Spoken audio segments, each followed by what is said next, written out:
Menteri Koordinator Bidang Kemaritiman dan Investasi Menko Marves Luhut Binsar Panjaitan mengapresiasi pelaksanaan isolasi terpusat isoter di Kabupaten Buleleng.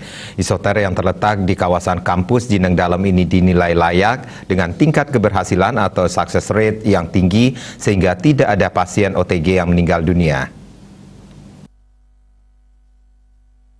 Menko Marves Luhut Binsar Panjaitan bersama Menteri Dalam Negeri Tito Karnavian dan Menteri Kesehatan Budi Gunawan Sadikin berkunjung ke Buleleng pada Kamis siang 12 Agustus 2021.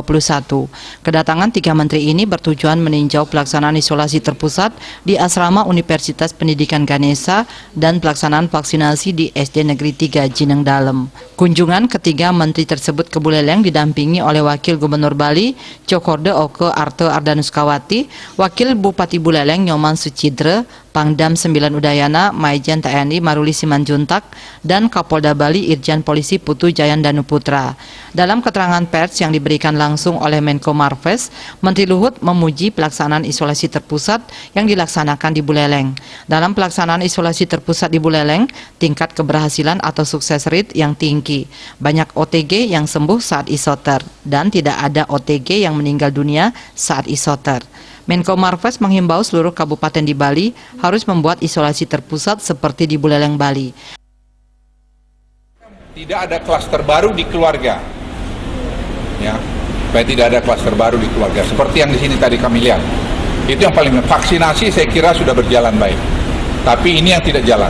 Dan kedua, kita titip upacara-upacara keagamaan sementara di hold dulu, karena kalau ngaben misalnya, maaf kalau saya sampaikan misalnya ada sampai 1.200 saya dilaporin banyak sampai 2-3 hari, pastilah ada klaster baru. Jadi dampak ini luas, dampak ini orang nanti tidak percaya sama Bali, ya, orang turis internasional datang nanti ragu. Jadi kita biarlah dulu sementara ini, berapa waktu ini kita hidup beda dengan yang lalu. Jadi seperti saya katakan, mungkin beberapa tahun ke depan kita akan hidup dengan varian ini, COVID ini.